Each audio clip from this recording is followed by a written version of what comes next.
welcome you today to our Navigator Focus series. My name is Sherry Cisneros, and I am the Navigator Program Director for CA Bridge.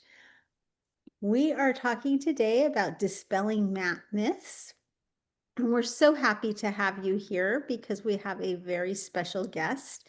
And I think for some of you, you already know her. She's an old friend, and for some of you, she may be new, but guarantee you're going to learn something today.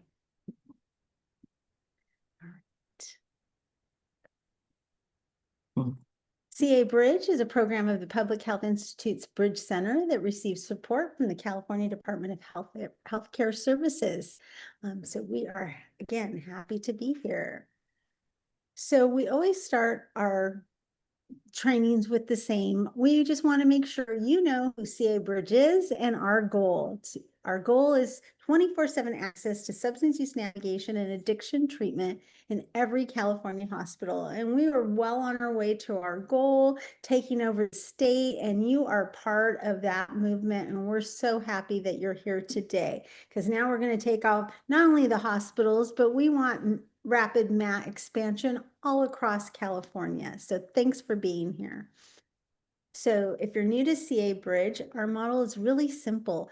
We're revolutionizing the system of care with our 3-pillar approach. The first, you guys know this, you could probably do this intro for me, low barrier MAT treatment, right? These are our doctors, our physicians, our nurse practitioners, our PAs that are prescribing and administering low barrier buprenorphine in the emergency rooms and beyond. Remember, we want to expand to clinics, primary cares, but we really, really emphasize low barrier treatment. Patient can come in, tell us their symptoms. They don't need a workup.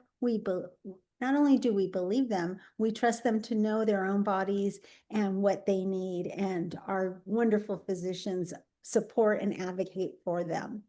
And then what our navigators and CHWs do, the last 2 pillars, connection to care and community, and a culture of harm reduction. You guys are going above and beyond, really transitioning patients to care, whether that's harm reduction, education, whether it's inpatient, outpatient, and you guys are making this happen. So thank you for all of your hard work. We have a few announcements before we get started. If you haven't heard, and I know Chaya is wonderful as engaging all of our navigators out there. So if you haven't heard from her, I'm going to just remind you, we have started a new process for community health worker certification renewal. Can you believe it's been over a year since we first started certifying CHWs? I can't. That went like so super quick. So we are, if you hold a CA Bridge Community Health Worker certification, you are eligible to receive your annual renewal. This is a Medi-Cal requirement to renew, and all you need to do, it's really simple, you guys, 6 CEUs focusing on the CHW core competencies. Where can you find those 6 CEUs? We have 6 Navigator Focus training series on our CA Bridge Academy. So we've got it all ready for you. All you need to do is hit our application portal, and there is a QR code. So we got you covered. If you have any questions, please contact us at mentors@cabridge.org. So we are here for you, and we're going to make this as painless as possible. We also have our Navigator update. It's your time as navigators to ask questions and get real-time answers and discuss and network with other navigators. So we're really excited about our Navigator update. It's a half an hour, and our next one will be October 8th. And we are going to talk about telehealth treatment resources. So really would love to see you there. Our Navigator Focus series next month will be Thursday, October 23rd. God, that's going to come real soon. I don't want to talk about it. But the Navigator Focus series, you know, we're here sharing best practices on behavioral health, substance use, overdose prevention, all things transitioning patients to where they need to be. So including treatment options. So that's why you're here today. So hope to see you next month as well. We also are making a plug for our in-persons. If you haven't came yet, we've had some wonderful collaboratives, and our guest speaker, Dr. Julie, if you missed her in Inland Empire, you get her today. And what a great, great collaborative meeting. We still have some coming up. So if you're in Northern Rural, please sign up, Bay Area and Los Angeles. So we have 3 more coming up. So please, we will drop that link in the chat. We want to see you. These in-persons are a great way to get motivated, talk to other navigators, and gain some great knowledge from our expert speakers. So again, please join us. I'm going to take a moment here to congratulate our participants for our Naloxone Challenge 2025. My team loves to put this together, and we thank you for participating. We distributed over 3,000 naloxone kits. So woohoo! Congratulations, you guys. Let's celebrate. These are our participating sites. And again, this is all you guys. You tell us what you've done, and you've shared wonderful pictures, and we've seen those on Slack, and it's just so wonderful that the power we have statewide. So again, congratulations and thank you for participating. Now we are going to be talking about dispelling medication myths, right? For addiction treatment myths, dispelling MAT myths. And we have Dr. Julie Kasarjian. She is our wonderful speaker today. But before I introduce her, I want to talk about if you are a CEU earner, and to renew, you need CEUs, you guys. So very important. When you get your post-event email, complete your evaluation. That's the only way you get a CEU, and that's what you need for renewal if you are CHW. We also give CEUs for CADAP, CCAP, and peer support specialists, but you only get it with that evaluation. So look for your post-event email. These are our objectives today. And at the end of this session, we will be verbalizing best practices for MAT. You're going to demonstrate strategies to educate communities and individuals on how MAT supports recovery, and recognize ways to advocate, expand MAT for people who use drugs and the stigma in healthcare settings. So again, fill out your evaluation. You will, our communications manager, Aiden, will send that out to you. So please complete it. I am going now, before we move to the next slide, I am going to stop share just a second. And hi, Dr. Julie Kasarjian. Hello. She is one of our implementation leaders here at CA Bridge, and she is such an honor. We've met her this year, so it's just almost been a year now, right? Yep. Almost. Yep. So January, yeah. I love it. She comes from where I live in my neck of the woods, so it's really great to make a connection. Dr. Julie Kasarjian has received her medical degree from Loma Linda, where she still practices there. She just had a shift this weekend and was I talking did. about it. It's a great story. She also has earned a PhD in microbiology and molecular genetics. I'm wow, like that is wow.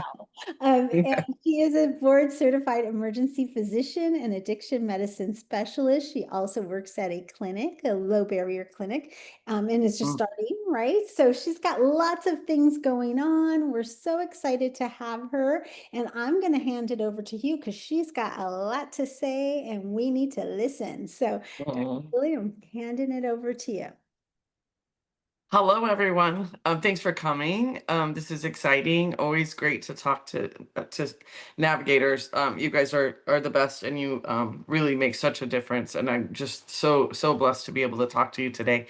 And I guess a little bit just quickly about me before we go to the slides. So I started with Bridge on the very first grant round of grants, like 6-7 years ago at San Gorgonio, which was a very difficult hospital to get buy-in from. So I totally get where you guys are. It was at the very beginning. I'm so stunned to see that there's so many hospitals and so many navigators at this point. And yeah, just congratulations. And so honored to be back in with Bridge and be able to help and educate in any way I can and share experiences and be part of the team. So thanks. And we were gonna go to slides, share, or should I do the stories?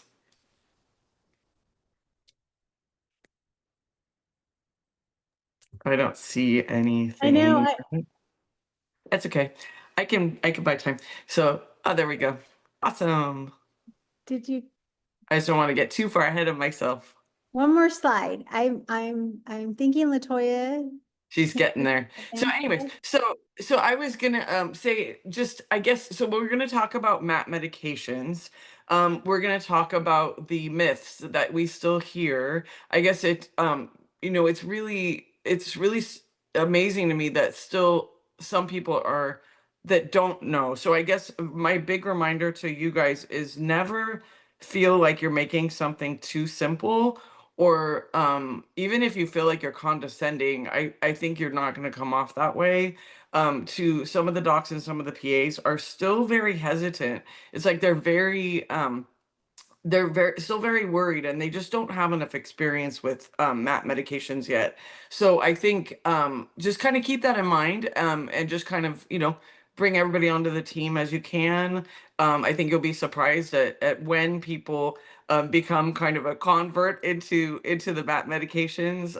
It just takes an experience for them to see it work, and I think that's the most incredible experience is just keeping the provider in the loop, and have them share with what the patient says, share maybe how when you're giving the first dose of buprenorphine, go back and encourage them and say, oh gosh doc, oh gosh, PA, you can't believe how much better this person feels, and for them to see it with their own eyes. I think that's in my experience, rather than just talking about it, educating it, and doing protocols, which we have to do all of that, but also try to just bring it back and make it personal to that person, and that patient, as they hear their stories, and I guess also encourage them. I know we're really really busy in the ER, and we're pushed to see patients, and there's always a more sick patient or whatever, but if you can kind of bring them back into the, hey doc, like this is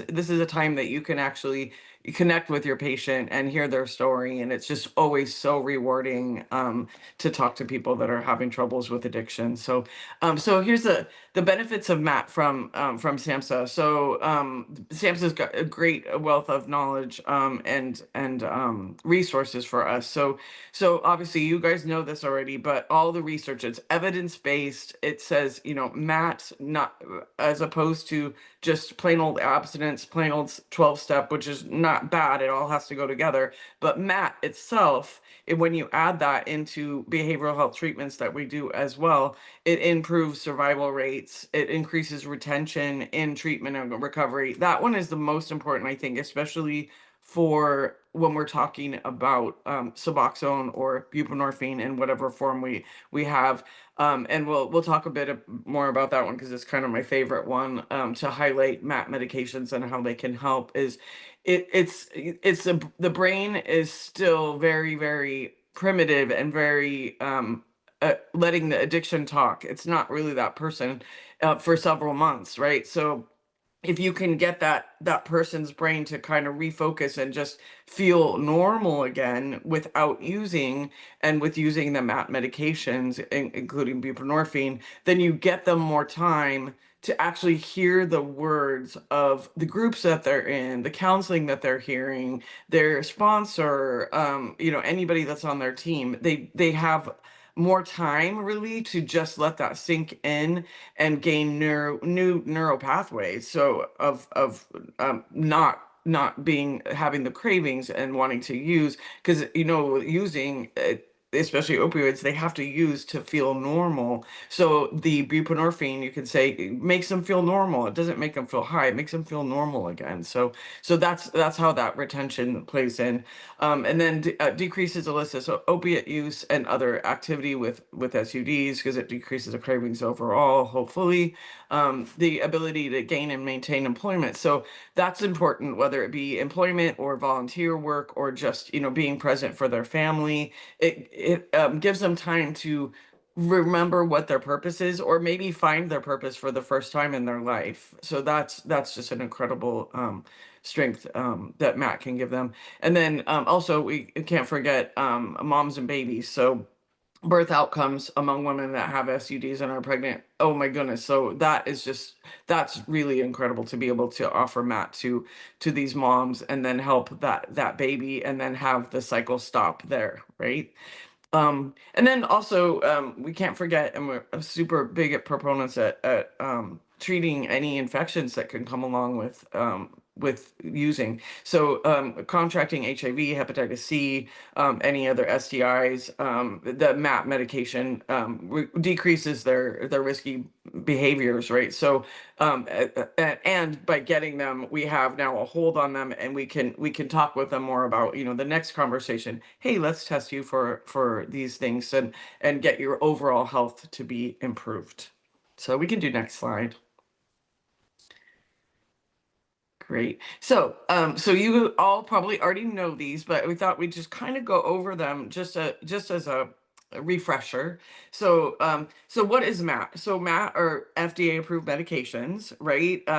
They work best in concert with behavioral therapies, including counseling, whether it be residential treatment or inpatient or outpatient treatment.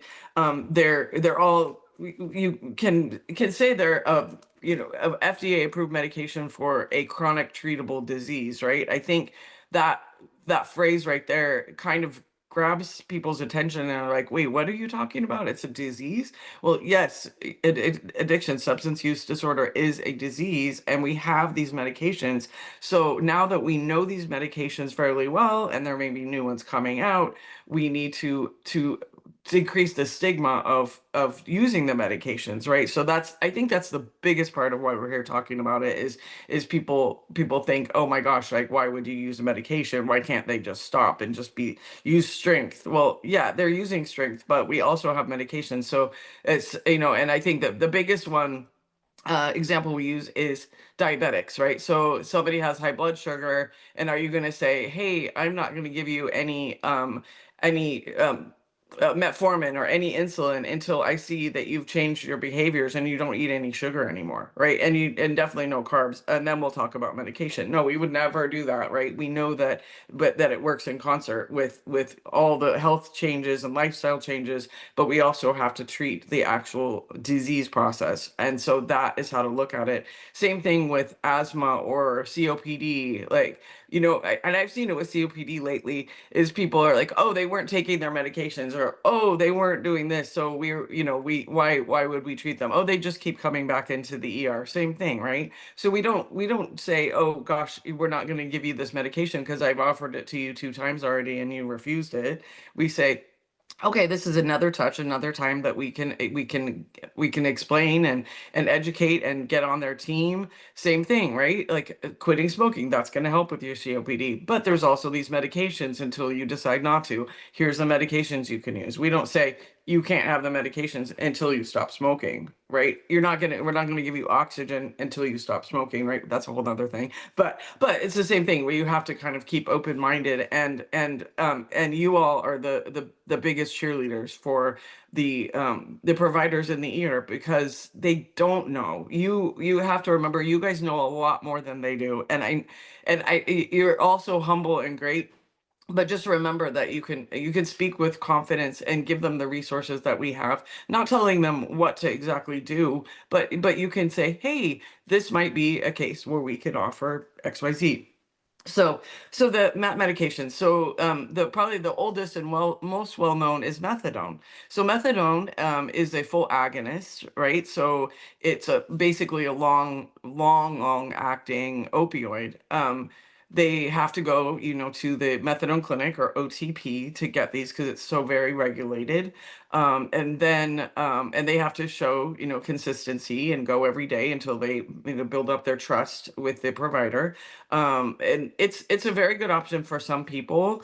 I think it's, now that we have buprenorphine, it's not as common anymore. I think buprenorphine has a bigger place in more people's lives than methadone.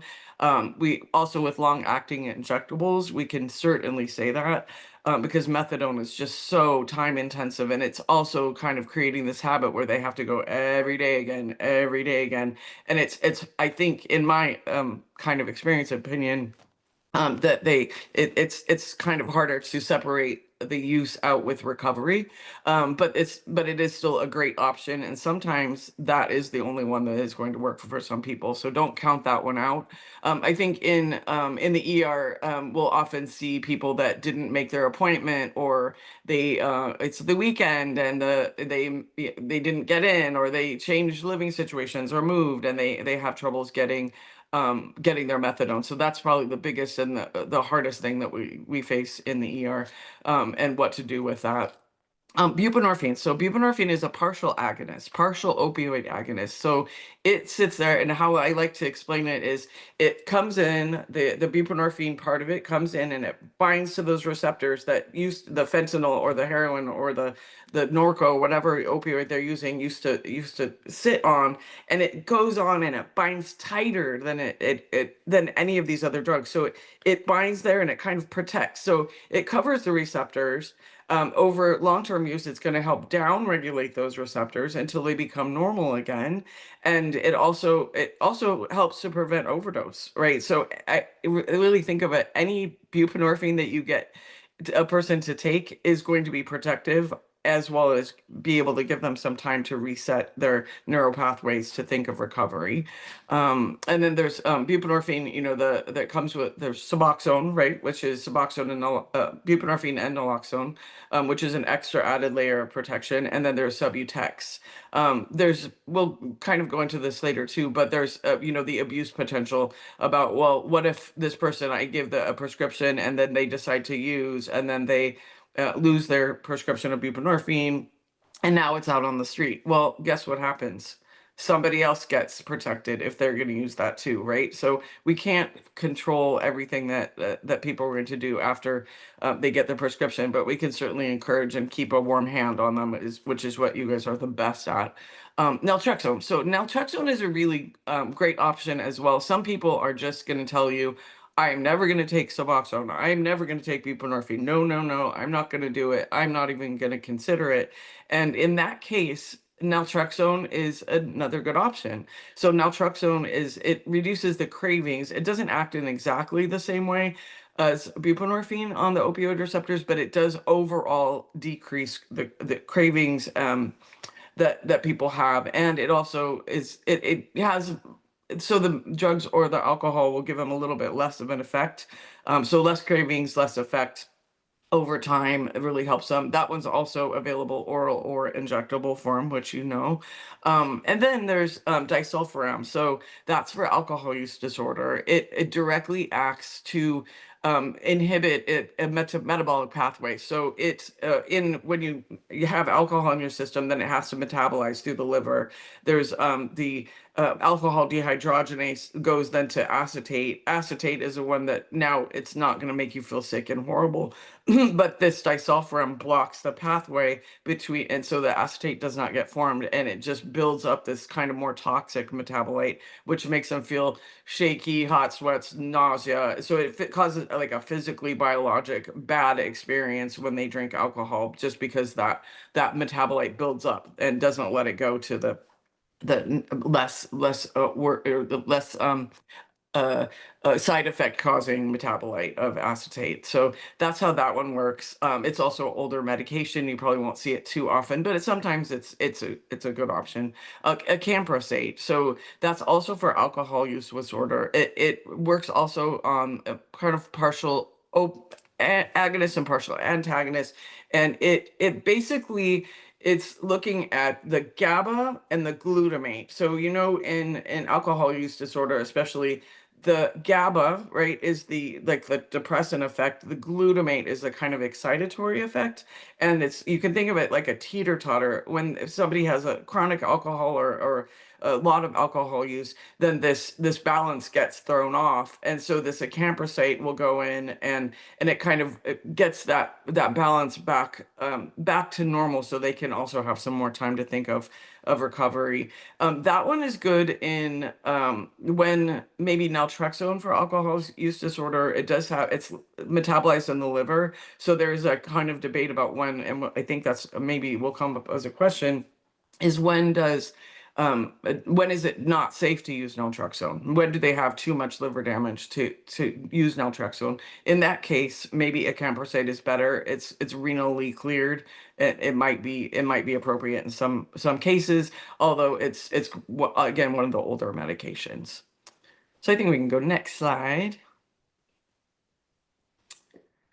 So yeah, so the barrier care model. So this is what really, Bridge and all of you are it's so important. As Sherry said, we've got so many navigators now, which is great. There can always be more. Just showing your value, which you do every day, is and that consistency is low barrier care.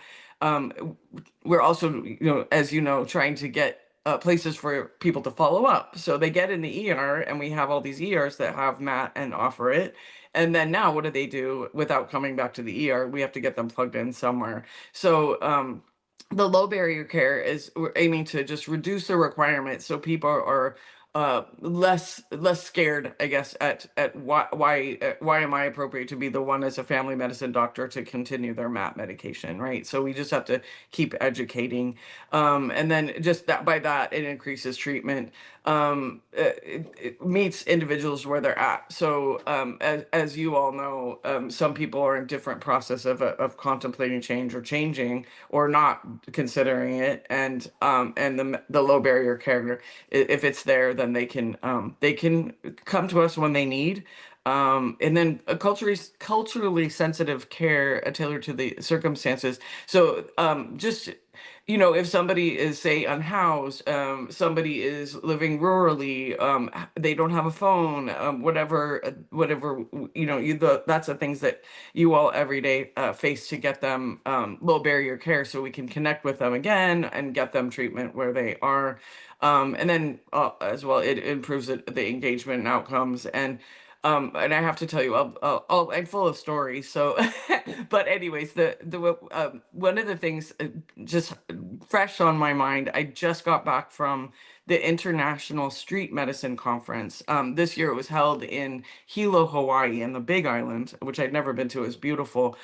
This team called Hope was the host of it, and they are incredible. So, just to say, I guess share the stories that we in California are not the only ones that are facing barriers to getting people MAC care or just medical care. So Hope they're very involved in just bringing, wound care, medical care, and even sometimes food and other supplies that people need. And they go to places, I can imagine some of our places in rural California are like this too, where there's very little resources, like have a mobile van that goes out, and they go to places where they literally their water is caught by rain barrels. They have more rain than us in most places here, I get that, but they that's how their water is, and they use some solar panels for electricity. They're not on the grid. So even there's a high amount of substance use. So it's just incredible, like what people do to help other people, and thinking outside the box. It was just very incredible. And it just makes me think, I think we've always thought, even in the beginning of the grant, is how do we get this low barrier treatment to people when they leave? And I think, really mobile clinics are the way to go, or a big way to go. And maybe that's what we end up doing, is really promoting more care, that we go to them. Talk about meet individual where you're at. Actually, you're going to meet them where they're at, in location and physically too. So it's incredible. I just encourage you guys to read about what other people are doing, maybe connect to other people, and it just gets you excited about everything that we do, and it's just amazing. So we can have the next slide, I think. Okay, so then I'm gonna throw a story in here. So just to kind of get you guys to think um, about barriers. So I had a patient on Saturday. It came in alcohol use disorder. Well, I guess you'd say undiagnosed. Nobody had ever told him, but he came in, and he was still intoxicated. He was brought in by his family, including the wife, the sister, and the mom, and the brother. And it was just incredible. And I had to see him in the chairs in the waiting room, which is what typical to what we all have, right? um and he had drank more than his normal weekend, but I guess more than he anticipated. Fell, hit his head, had a big lack, had a big bonk on his head, right? Needed a CT scan. So A is like, let's talk him into getting medical care. Like, we don't want that guy to walk out with his head bleed, right? So that, and then I kind of thought back in the old days, like a long time ago, when we just get to training, we're thinking, okay, this is the one problem, we're going to address his head injury. And yeah, he's a drunk guy, right? So we're like, okay, that's his choice, right? Like I was trying to put myself way on the other side of even acknowledging substance use disorder, just to kind of think, like, what do people that aren't bought into this idea yet, and don't think that this we should be giving whole person care in the ER, like, what would they think? Kind of devil's advocate. So I was like, okay, so that would be a really easy way to be like, he's kind of belligerent, he's got a head injury, I can address that. That's going to cover me, like legally, liability wise. I addressed it. I could just simply write in, he's intoxicated, he has a safe way home, and he doesn't want to stop drinking, period, done. Don't mention anything else about it. And then I thought, you know what, now I'm so connected onto the other side as I do, and I didn't tell you this part yet. So I work in the ER, but primarily now I work on the residential side and the outpatient side of substance use. So I can see both sides, and I can see the connection after they leave the ER. So it's like, with this kind of different mindset, which I thought was really good insight, was I'm going to sit down and talk to him and talk to the family and just say, hey, we have medications that could help if you ever are interested in cutting down or quitting. And use that opportunity of, hey, you had this head injury. He ended up running away. So now his daughter saw this whole thing too, him bleeding, this trauma. You can imagine, like, this, what the how traumatic it is, and what's the next generation going to think of this? That's just going to keep going. And so I did bring, the medication as a treatment into the discussion, that he might need withdrawal treatment, that we can help him, that we can get him connected. I can connect him to the Navigator, which I did. That was just amazing. Just the fact that we have an order that says substance use navigator consult, please come and help, even though I said he's not ready to change, although he'd be a really good one to keep our hands on if we can. So I just thought that was so incredible. So by the time we got him out of the waiting room to the CT scan, finally back to some sort of a bed, an hour's passed by or so.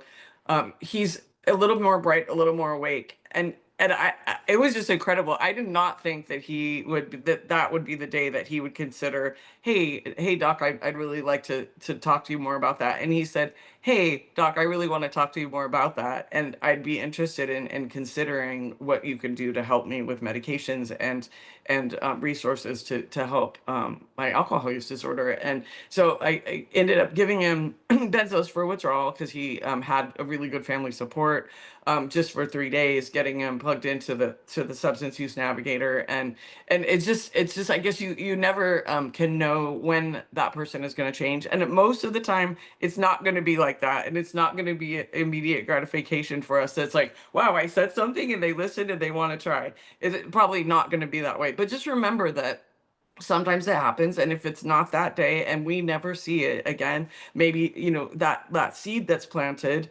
only the higher powers and God know when that seed might sprout and help somebody. So we got a question. So this is a great question. I hear it all the time, even from people that are suffering from substance use disorder themselves. Is aren't we just trading one medication for another when we offer Suboxone or methadone? So I know what we all think of that, and we can say that that is not true, but that's the overriding idea. So it's really not. It's giving people the time to feel normal, to create better neural pathways, better coping mechanisms for when they get triggered to use again. And it's really not. It's you can just remember an evidence-based, FDA-approved medication for a treatable chronic disease, which all substance use disorders are. So, can they have a job? Can they get back on the workforce? Can they be a better parent to their family and their kids when they're on Suboxone, methadone, whatever medication they decide to use? Yes, they can, and it doesn't make them high. It just makes them feel normal again. So now this trading medication is actually saving a life, right? We're not, and maybe even bringing up the point about diabetes, COPD, and the smoker that's still smoking, that kind of thing. Are we saying, hey, are we just covering something up? No, we actually are not. It's actually an evidence-based treatment. So hopefully that answers that. And please chime in, give questions into the chat, and however I can answer questions from an ER doc perspective, or from a bridge perspective, or also from a residential what comes next perspective in healing. Yeah, you I know was what, Julie, I just wanted to say, David Mendez from Arrowhead, he made a statement here just saying being proficient in MI, motivational interviewing, to those seeds planted and bringing awareness to the problem and the solution. So definitely that was a plug for MI, and just wanted to say that's a great statement, David, because I think, I don't know your experience, Julie, but some people in healthcare still don't know MI. They're still shaming, correct? 100%. And I was really struck by this. This was one of a whole breakout session topic at the International Street Medicine Conference, was MI. And hearing it from people from all over the world, it's still that. And how do we meet people where they're at? How do you get them to not be like, hey, if you're not going to change today, I'm not going to talk to you, right? So the MI just really get them there. Just plant the seed, right? And no judgment. And it's just so incredible to see what happens. And when it happens, we're not in control of that, but we can still be consistent and know that we're all saying the same thing and giving the same message in a very, very kind way. Right, great. Thank you, David, for mentioning that. I Ah, wanted to pause on that. and let's see, we have Mike, or I see a question for okay, should we go to the questions, or should we answer question two? What do you think? Mm, I guess I I'm not you seeing a wanna- question in the chat, so maybe while people are writing up their questions in the chat, we can answer this one here. So Perfect. another question that we often hear from the sober living space, or even sometimes groups like Alcoholics Anonymous, we might hear, are people on MAT really sober? No, this is a super great question, and I think it brings up the whole thing about harm reduction versus abstinence, right? So for a long, long time, the abstinence was the only way, right? They cold turkeyed off of whatever or whatever substance they're using. They went through it. So now those are the people that are our counselors, right? And they're amazing. They have lived experience. They're absolutely fabulous. Some of them still, even at our residential facility, that is just very open-minded. They still have this, I don't know, they kind of judge the patients, and It's an ongoing process to educate even people in recovery about this stigma. And it's, yes, they are really sober. Their brain is just at normal now. And the MAT medications, I think this is a good time to bring this up too, is it's not just for withdrawal. Like in the beginning, I think we introduced it into the ears as, here you can get buprenorphine. It helps with withdrawal symptoms. You can see it in front of your eyes. All that's true, right? It makes them more comfortable. But what we're finding in longer terms, is we've been doing it for more years, is the traditional way in detox was use it for withdrawal and then taper them off in a week. I got it to the other side and the detox side, and I'm like, wait, what are you talking about? Like, you don't taper them off, right? Like, you taper them off, that's their safety net. What are you doing? So now really you can really frame it as like a long-term medication for recovery. It can be 2 years, 3 years, 5 years, forever. Who cares? If they're not going to use and it's going to save their life, that's okay. And that's what we should be doing. Some people, they may just need it for withdrawal, and that's okay. And I would really caution, when somebody says taper, be really cautious, because that is one of the ways, after talking to a lot of patients after the year in recovery for whatever amount of time, they come to me, right, to talk about their MAT medications. Hey doc, I want to taper off, especially if it's early in recovery. Their brain is telling them, hey, you should try to get them off, to tell you that it's okay to taper off. And then when because they have cravings, right? They have cravings. So that's really the primitive part of their brain telling you, I want to taper off. When I taper off, when I leave this recovery facility or whatever, I'm going to go use again. And then I'm going to really feel normal and really feel high, which is what I want. So it's still too early. The primitive brain is going to try everything to control every aspect of their life. They used to control when I use, where I use, what I use. That was what they taught. That's what their survival was, right?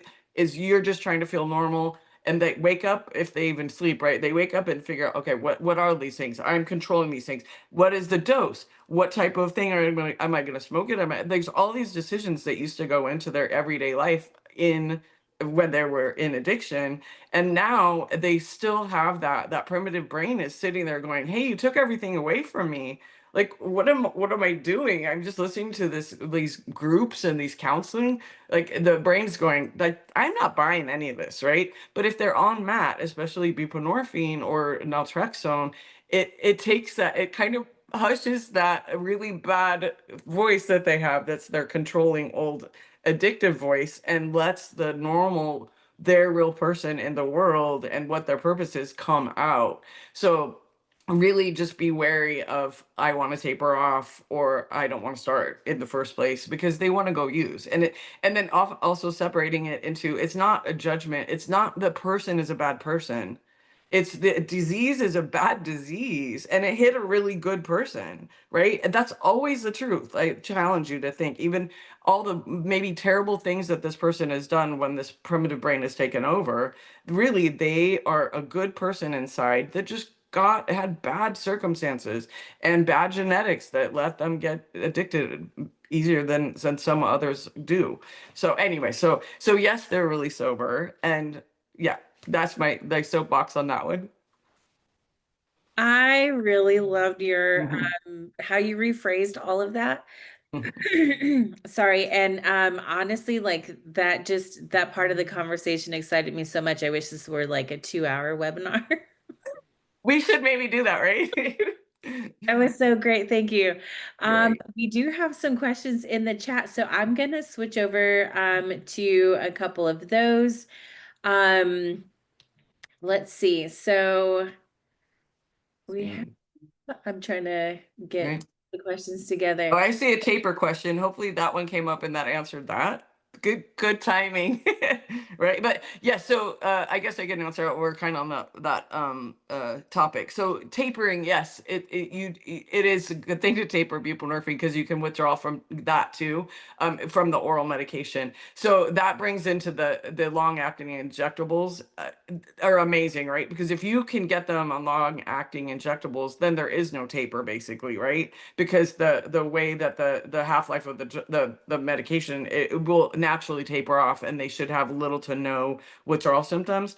When is the appropriate time? It's different for everybody, and that would be in concert with the person and their counselor or their, all the people involved at that point. And then just be cautious when somebody says that, as do they really want to go use again?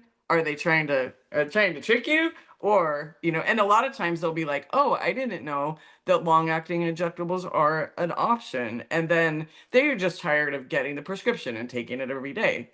Understandably, none of us want to take medications every day, right? And the injectable is such a great option that we really, in the whole the substance use disorder community, are trying to even, right, get them from the ear. Like, let's give you an injectable now. And that's a lot of research into that, a lot of MAT protocols, or bridge protocols about that too. So, and then you don't have to taper. So it's individual again. Love that. So, and actually, tapering was probably the majority of the questions in there, aside from some really great insights from some of the navigators. So next question, does distributing naloxone permit people to use more? There you go. That's also a harm reduction question, right? That is huge at our hospital here in town. They were like, we're not going to give out free naloxone. Now we finally have a box with it, and it finally, gosh, but it's like, no, we're not going to invite those people in, right? And it, because that's just going to encourage them to use more, and they just don't understand. Again, it's just education. People don't understand, and it's a scary topic, right? So no, it does not permit people to use more. It does if they're not ready, right? There's a journey to recovery. It's not like I used and then I decided one day to quit, right? There's relapse. There's a whole pathway, which is completely normal, right? So if in this pathway, they're still going to use for a while until they make the decision, or they decide to taper off their Suboxone and then they go use and they overdose, right? Or they come out of a setting, a hospital or prison setting, they decide to use again. There's all kind of opportunities for them to overdose. And no, it doesn't. It just is it's part of the pathway, and it's just such a life-saving, amazing medication to give. And we saw this one speaker, I think it was at CSAM, and they were like, oh, now that xylozine's coming out and Loxone does not reverse xylazine, we should not just immediately give naloxone to people that are found down. And it was like, wait, what are you talking about? Like, what is going on? So really, no, it's not going to hurt. The only time that you can say giving too much Narcan, right, or naloxone, is like somebody comes into the ER, they've gotten point 4 in the field, they woke up. The ER, this is kind of, I haven't seen this for a while, but the ER provider is like, I want to torture this person. I'm just going to give them 4 milligrams in IV. Of course, that's going to throw them into terrible withdrawal. It's terribly mean. Then you have to sedate them. Then they're in the ICU because you had to intubate them. Like, of course, you don't do stupid stuff, right? But little doses, knowing it has a short half-life, you have to give it very often. That's what the way that Narcan or naloxone should be used. And no, it doesn't. And that's a whole harm reduction versus abstinence. It's just going to be our message of consistency, because people are not going to get the message the first time. You just calmly and rationally explain each time. Actually, I have a different opinion on that, or a different, here's evidence, not even opinion, right? That this is why it works. So yeah, good question though. We have a really great follow-up question in the chat. So, for this question, how would you suggest engaging folks in conversation to gain buy-in for safer use supplies, especially those who have a similar attitude of not wanting to invite those people in?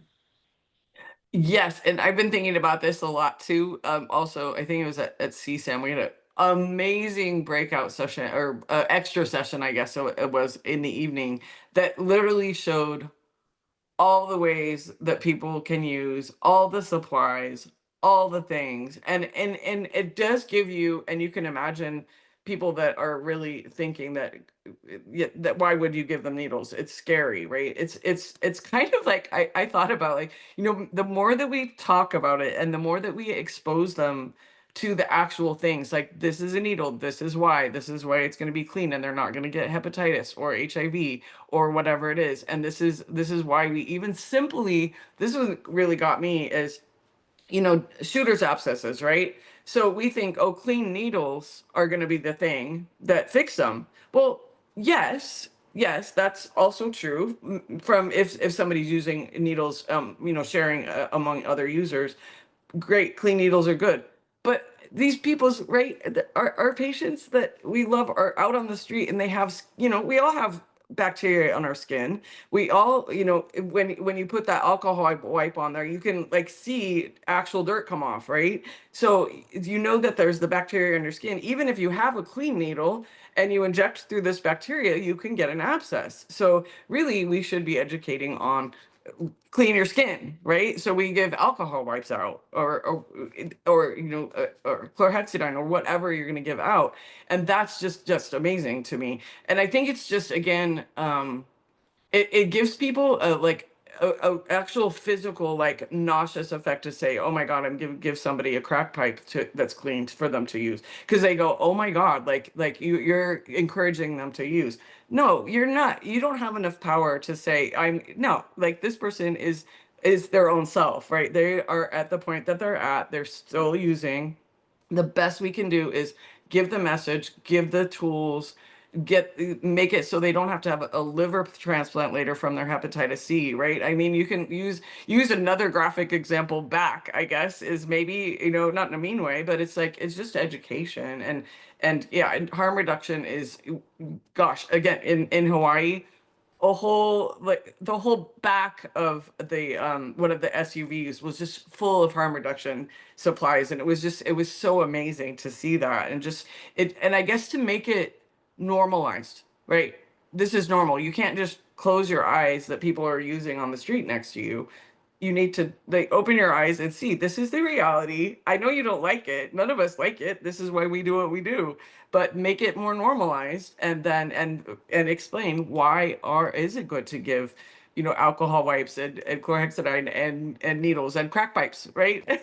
Whatever you need to give, right? And share the message of, we got your hand. Here's your warm hand that we can use to help you recover when you're at that point. Right? Any connection is a start.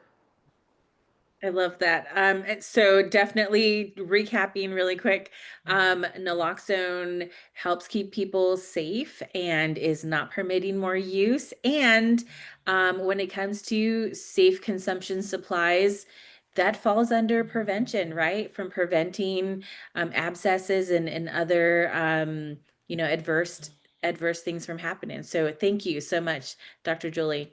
Yeah. Next Absolutely. question, and we might have time. Oh, this maybe might be our last question. We blew through that time very quickly. Yeah, we did. So in maybe like 2 minutes, if you could tell us what are some of the best practices for MAT OUD, and is methadone better than Suboxone? There you go. We kind of touched on it in the beginning. It's not a question of better than or worse than. It's individual, right? Again, it just always, it comes down to that. Um, it's buprenorphine, or Suboxone is, I guess you could say, in a way, safer, right? We don't have to have the OTP clinics. Methadone is a full agonist, so it can still cause respiratory depression. It can still cause people to feel high. Suboxone doesn't, right? It's in many ways it's a safer option. Sometimes people are just not going to try Suboxone, and they're only open to methadone, and they've been on it for years maybe, and it's still maybe an option. I would say it's phasing out, but it's still an option. It's still a really good option for some people. And we should keep our minds open to it. It's just talk about barriers. Methadone has so many barriers. It's really, really hard. And the transition from methadone to Suboxone is a tricky one as well, that we're still doing research trying to figure out what's the best way to do that without putting them into withdrawal. So yeah, method, let's see. Oh, I'm seeing questions in here. And with methadone, there's no wait time to start. Oh, yeah. Oh, good point. Yes. So yeah. So they buprenorphine, you do have to wait, right? We all know, until there's some bit of withdrawal in order to not throw them into precipitated withdrawal, especially common with fentanyl because it's so strong. Yes, methadone you could start right away. That that is a super good point. I just would caution you, when I see people in residential on methadone and see all of the gosh, the steps it takes to get their methadone every day, and it really is a barrier, and I don't know how we're going to remove all those barriers in order to give it. And really, honestly, like, is it safe to have methadone out on the street as much as it is buprenorphine? I don't think we're ever going to be able to make that argument. So there's always going to be some sort of regulation that way. But yeah, methadone. Let's see, I see one of the times. Yeah, so people about so Suboxone and precipitated withdrawal. So super good question. So I had a question from a PA on Saturday also. It's this person wants to start buprenorphine. They just used 2 hours ago. What do I do?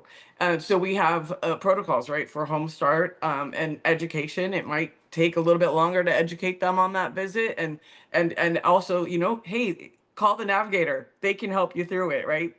Someday we'll have Bridge Connect soon, and that'll be another touch for them that they can use us as a resource, use the ER as well. I want to say that I don't think they don't need to come back to the ER to start it. The patients know their bodies much better than we do, so they're gonna know most of the time, unless they're absolutely brand new to hearing about buprenorphine, when is the right time to start the buprenorphine. So yeah, and precip. Guess what you do when they go into precip? You send them to the ER. Guess what we do in the ER?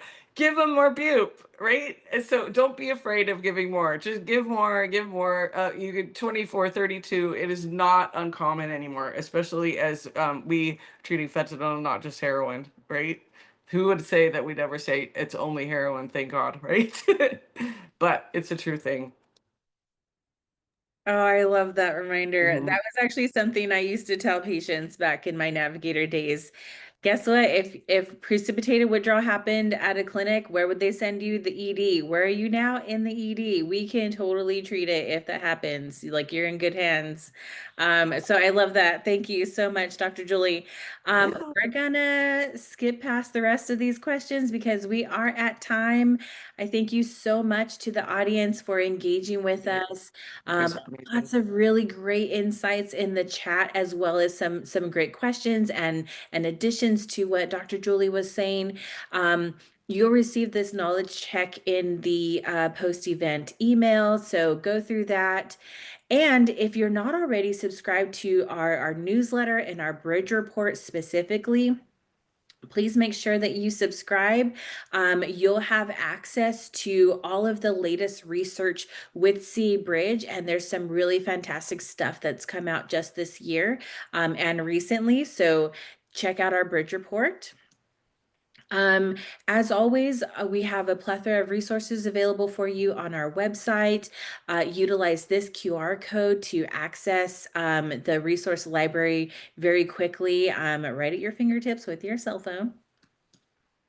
And I always like to remind everybody that all of the training that we provide, we offer for free, and you can access all of it on our CA Bridge Academy to earn those CEUs and those CMEs. So our CA Bridge Academy can be shared with navigators, SUD counselors, peer support specialists, physicians, nurses, pretty much almost the whole gambit. So free training for you, asynchronous, really easy to access and understand. Scan that QR code. And you can always contact us if you have questions. Maybe we breezed through those QR codes a little bit too quickly. You decided you want to ask more questions to Dr. Julie here. Contact us, mentors@cabridge.org. This goes to a number of us, so you'll get a really quick response. And then Chaya and myself are your Navigator mentors, and our Fearless Leader Director, Sherry Cisneros. Thank you again for joining us for today's Navigator Focus Series, and we hope you have a great rest of your day. Bye. Bye, guys.